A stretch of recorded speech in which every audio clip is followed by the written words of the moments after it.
ओम नमः शिवाय। नमस्ते।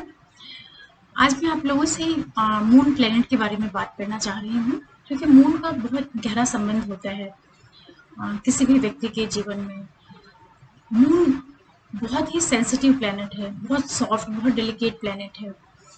जिससे किसी भी व्यक्ति का मन बहुत सेंसिटिव होता है, बहुत सॉफ्ट होता है, उसी तरीके से मून भी बहुत बहुत सॉफ्ट सा, बड़ा डेलिकेट सा प्लेनेट है। तो मून का हमारी लाइफ के ऊपर क्या इफेक्ट है? मून चूंकि पृथ्वी के सबसे पास का ग्रह है, पृथ्वी के पास जो सबसे करीब का प्लेनेट है वो मून है। इस वजह से जो मून का इफेक्ट है वो यहाँ पे रहने वाले जितने भी लोग हैं, जितने भी प्राणी हों और जो भी लिविंग बींग्स हैं या फिर जो भी एनिमल्स हैं, मतलब सभी लोगों के ऊपर, इवन जो हमारा क्लाइमेट होता है उन पे भी बहुत ज़्यादा इफेक्ट आता है चंद्रमा का।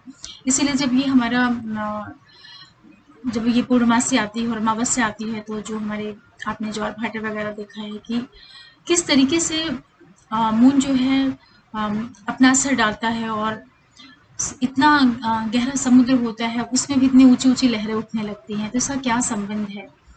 तो मून जो है, मून का संबंध सीधे सीधे पानी से होता है। मून जो पानी का भी कारक है, जो लिक्विड चीजें हैं उसका कारक होता है मून।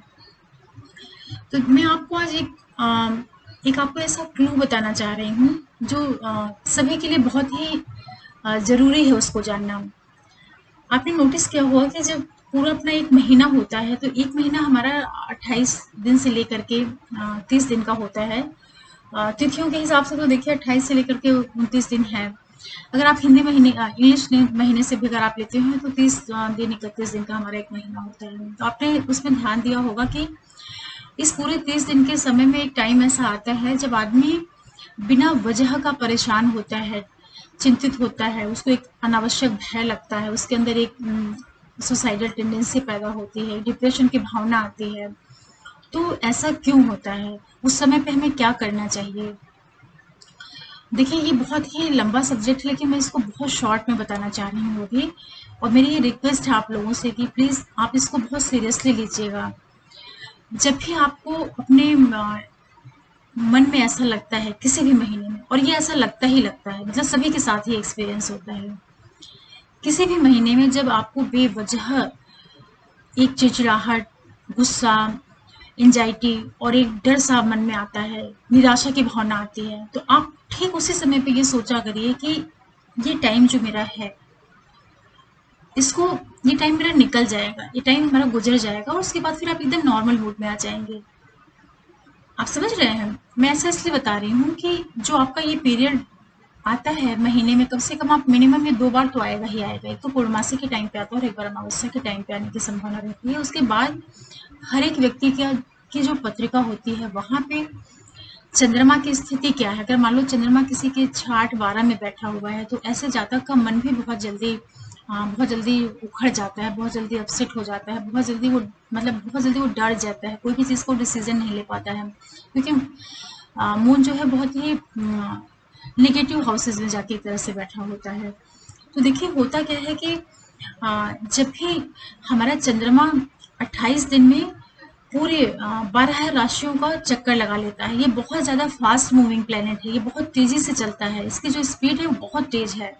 तो ये एक राशि में 2.25 दिन रहता है, लगभग लगभग ये 54 आवर्स के करीब एक राशि में रहता है। तो इसमें होता क्या है कि आपके जो हॉरोस्कोप है, आप अपने हॉरोस्कोप को देखिए, जहाँ पे भी आपका सैटर्न बैठा हुआ है, जिस भी राशि में, जो आपके जन्म के समय की पत्रिका है, वहाँ पे जहाँ पे सैटर्न बैठा हुआ होगा और जहाँ पे राहु बैठा होगा, इसको मैं आपको बताती हूँ इस तरह से। सपोज करिए कि ये मेष लगन की पत्रिका है, और मेष लगन में मान लिया कि आपका शनि, सपोज करो कि सैटर्न आपका यहाँ बैठा हुआ है, ठीक है, शनि प्लेनेट आपका यहाँ बैठा है और राहु मान लिया कि आपका यहाँ बैठा है, ठीक है, और मून आपका कहीं भी बैठा हुआ है, मान लिया कि आपका ये मून जो है यहाँ पे बैठा है। तो जब भी आप हर महीने आप नोटिस करिएगा कि जब ये मूव करना शुरू करता है, जब यहाँ से चलना शुरू करेगा, तो 2.25 दिन यहाँ रहेगा, फिर 2.25 दिन यहाँ रहेगा, फिर 2.25 दिन मून यहाँ आएगा।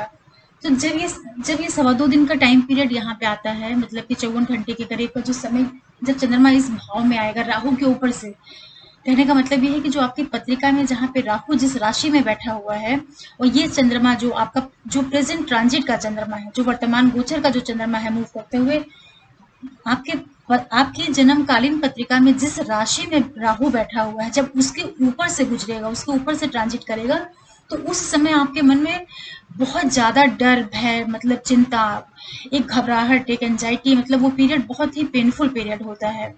तो आप लोग उसको समझ जाइएगा कि ये ऐसा जो हो रहा है ये एक टेम्परेरी फेज है, और मैक्सिमम 2 से ढाई दिन के बाद उस फेज से आप निकल जाएंगे। हो सकता है कि अभी तक आपने नोटिस नहीं किया हो, या आपको किसी ने बताया नहीं हो, या आपको ये जानकारी नहीं हो, इसलिए मैं आपको राशिफल के साथ में ये चीज भी बता देना चाह रही हूँ। तो जब ये आपका प्रेजेंट मून जो है ट्रांजिट करता हुआ यहाँ आएगा, तो वो आपका पीरियड काफी तकलीफ वाला जाता है। उसी तरीके से जब चंद्रमा मूव करता हुआ, ट्रांजिट में मूव करता हुआ, ये ध्यान रखिएगा, जो आपके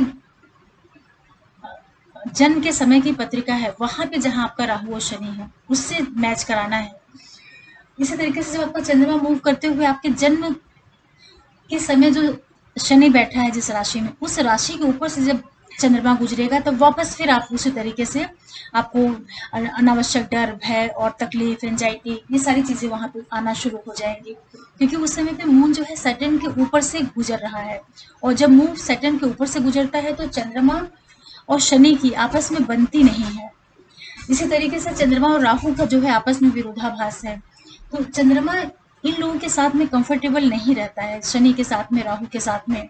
इस वजह से वो जो 2 से ढाई दिन का पीरियड होता है, वो हर एक व्यक्ति के लाइफ में ये फेज आता है, और हर महीने आता है। ये किसी एक दिन 2 दिन की बात नहीं है, ये पूरी लाइफ जिससे आप पैदा हुए हो, जब तक आप सर्वाइव करेंगे, जब तक लास्ट तक। तो आप हमेशा इस चीज को अपने ध्यान में रखिएगा कि जब भी ऐसी स्थिति निर्मित होगी, तो आप बिल्कुल परेशान मत होइएगा, और ये जान लीजिएगा कि ये जो मानसिक चिड़चिड़ाहट और जो नेगेटिव भावनाएं मन में आ रही हैं, वो मैक्सिमम 2-2.5 दिन के बाद है। उस पीरियड को आप टाल जाइएगा। उस पीरियड में आप किसी भी तरह की डिसीजन मत लीजिएगा। उस पीरियड में आप किसी से कोई प्रॉमिस मत करिएगा। उस पीरियड में किसी भी तरह के आप इन्वेस्टमेंट पे प्लान मत करिएगा। किसी से कोई प्रॉमिस मत करिएगा। किसी से कोई लड़ाई झगड़ा, किसी भी तरह का आप डिस्प्यूट मत करिएगा। वो जो आपका टेंशन वाला 2.5-2.5 दिन के जो महीने में 2 बार ये टाइम जरूर आता है, तो उस कुल मिला के जो आपका 5 दिन का समय रहेगा, उसको आप हमेशा अवॉइड करिएगा, हर महीने अवॉइड करिएगा। उस पीरियड में आप कोई भी डिसीजन मत लीजिएगा, ना आप कोई निर्णय लेंगे, ना आप किसी तरह का कोई लॉन्ग टर्म चीजों को लेके कुछ करेंगे। बल्कि उस पीरियड में आप कोशिश करिए कि आपको मैक्सिमम जितना हो बिल्कुल शांत हो जाए, या तो अपना मन पूजा पाठ में लगा लें उस पीरियड में, या तो कुछ नहीं है तो आप बिल्कुल साइलेंट हो जाए, एकदम बिल्कुल, इसको कहते हैं ना मौन व्रत धारण कर लेना, वही आप करके उस पीरियड को निकाल दिया करिए। और जैसे ही वो मून उस मूव करता हुआ उस जगह को छोड़ के आगे बढ़ता है, ऑटोमेटिकली आप देखेंगे कि आपका मन अपने आप ही ठीक हो गया। तो ये एक ग्रहों का इफेक्ट होता है। इस वजह से आदमी की जो मानसिक स्थिति है वो उस तरह की बन जाती है।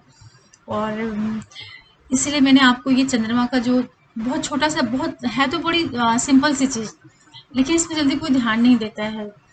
तो आशा करती हूँ कि मेरे इस वीडियो से आपको अपनी लाइफ के जो मोस्ट टेंशन वाले टाइम होते हैं, उनको कैसे आप, उसके साथ आपको कैसे ट्रीट करना है, उस पीरियड के साथ में, उन दिनों के साथ में आपको कैसे अपने आप को उसके साथ में कैसे आपको वो टाइम को निकालना है, ये चीज़ आप समझ गए होंगे। अगर आपको मेरा ये वीडियो अच्छा लगे और मेरा प्रोग्राम आपको अच्छा लग रहा हो, मेरा चैनल आपको पसंद आ रहा हो, तो प्लीज़ आप इसे लाइक करिए, सब्सक्राइब करिए, शेयर करिए, और जो आपके फ्रेंड्स हैं उनको भी आप शेयर करिए, जो भी आप सोशल मीडिया यूज़ करते हैं उस पर शेयर करिए। और फिर मैं आगे आपसे किसी नए विषय पे बात करूँगी। ओम नमः शिवाय। नमस्ते।